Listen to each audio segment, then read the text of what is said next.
because at that time I had it. I just couldn't take it anymore. I didn't see myself growing at that point. I was more depressed than, so I'd come to my show. If my show started at 3 o'clock, I'd get to work at 2:45.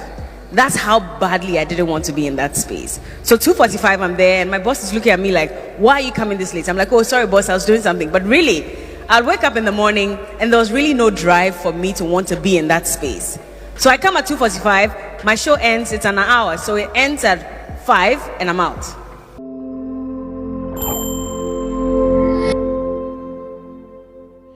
So Bella Mundi is one of the few people as you see and also who ABP this whole LeakTape controversy.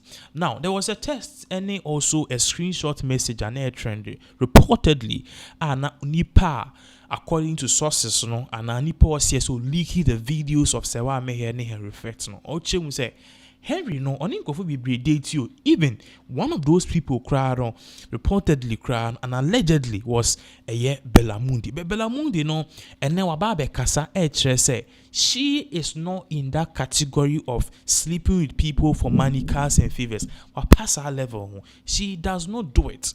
In fact, a brand new GH1 sika no nyina, it was from her ambassadorial deals, her commercial shows and her MCs show MC for program sika wonya and all the share no ekoye masters and landing a job at TV3. Now, this is the first time Bella Mundi is speaking. Now Bella Mundi, in the midst of all of this controversy and she be a video question, you will realize that she made it clear in a brand man opportunity say on kasa na onka na kosem e na o che say e bra no GH1 no na ba na mo ambodin betini na ba na mo Serwaa Amihere, and some people they made her cry because someone person be koso de bia no mo ye wetim wakam na e ha na koma. In fact, to the extent omo ye na yaka de sa de obeye bia na enye omo fe e no di fi ho. Bella Mundi himself no kind there. It is for a baby in 24 seconds. Agent could yenko tie and sama Bella edit to Jamal for case e boba. Baby a dune dear. Slow be to nyom no e boba.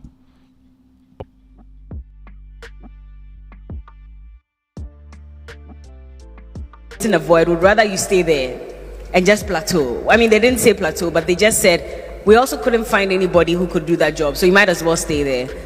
But I had interviewed everybody that mattered in the music industry, in the arts industry, and I was tired because a month later, the same person will come and I have to now think of what other question to ask because I was recycling them over and over. So I told myself I was done with this and I needed a show that would challenge me. And I was done talking about music only and what are you doing, what's your album about. I just wanted something a bit more challenging. My bosses said no. I had to fight. I had to cry. There were guests who would walk into the building and they'll find me crying. And they're thinking, what is wrong with you? And I'm like, my bosses don't want me to start my new show. And it was all very upset because they just didn't understand the backstory of it. Now, eventually, I had people who helped me and I started that show. A year into that show, I'm told, it's time to move again. And I'm telling God, but you just gave me this idea. So why do I have to move? And he says, well, I'm sorry, but you're going to have to move. Because I made you start this show for a reason. And that was supposed to prepare you for the next journey. I still didn't understand. So TV3 gets in touch with me. The first time, I want to move. I tell them, okay, I'll come. But at the same time, in the back of my mind, I'm like, you people, you're jokers. I'm not moving. So I accept, I sign a contract and everything. It's time for me to move. And then I have to tell them the bitter truth. I'm sorry, but I cannot make it. And it pissed everybody off, I'm sure, at TV3. They were very disappointed because they were just about ready to, put out the PR and say, so Bella is joining us. And this is me being so afraid to move. And so I got stuck in that space. For another 6 months, I was there. Now, this move came in March. So if my calculation is right, the final move I made was in September. So maybe about 5-6 months. Now, while I was there, things took a turn because I was disobedient. I knew I had to go, but I wasn't going. So God said, if that's the case, thank you. If that's the case, then I'm going to make it even more difficult for you. So now all the negative things that had to happen would happen. The backbiting started. There were a lot of accusations here and there. There were people who were treating me like I didn't matter. And I just didn't understand what it meant. But it was just God making the space uncomfortable for me. So eventually, I just told my manager that, you know what? Let's see if there's still an opportunity at TV3.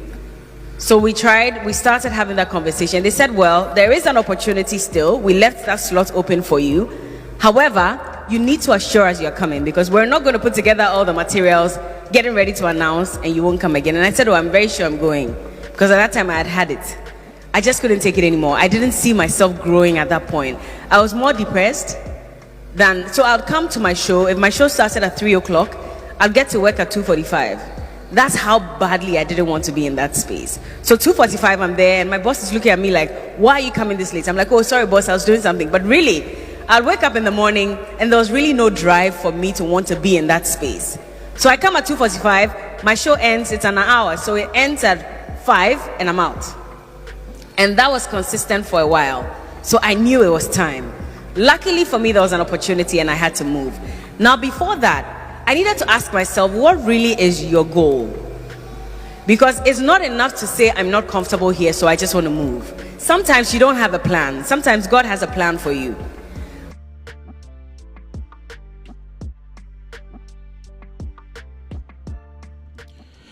All right, so clearly, you could see, say Bella Mundi, in as much as one bow BAD, this is in reference to a whole lot of things. I know a lot of you will be wondering, okay, Nana, how did you connect the dots? Okay, so up until some few months ago, or even a month or so ago, the general manager of GH1 was a year Nana Banamwa. I think say will be taking in charge. Inti Oka said I was disobedient. To Bella Mundi, I was disobedient. 2, or see they were backbiting here and there. 3, there were people who were just putting me like with team wakame, like troubles here and there into okwe ejuma kron peso obeko. Na or background na or pentem na wabefi. This was how bad, according to Bella Mundi, it had gotten no peso few. Now Bella Mundi did not complain about salary. She was just not happy being at GH1 TV. So the big question is, which bosses are they talking about? Because you say Bella Mundi one bolare free pa. So who is it? And a man focus. Okay, if you draw the dots wall, the person now Bella Mundi ekana sem and you be say Nana Banamwa. Now the reason why Nana Banamwa issue it dragged Serwaa Amihere in is because go GH1 now. In fact, me myself, I'm working with people who have been and who have worked at GH1 who tell me say every opportunity that comes at GH1, they push it to only one person, Nana Banamwa. They push the opportunity to only one person, that is Serwaa Amihere. And the person who pushes that opportunity is Nana Banamwa. Nana Banamwa opportunity be banner or say ibia.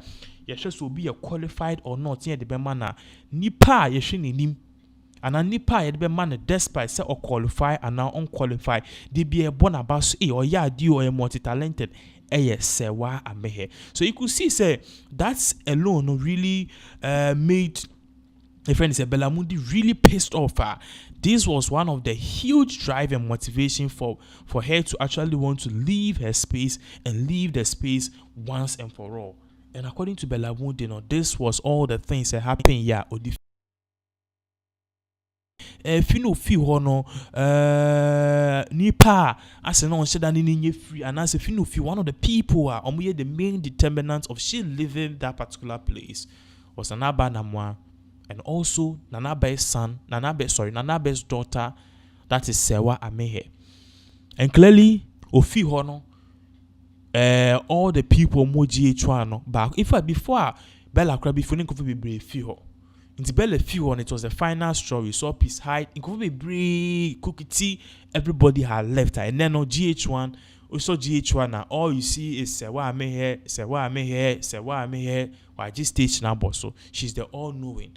But thank God, Bella Mundi Air Party said she's found herself in a space that she can grow, in a space that people accept her and people really want to help her grow.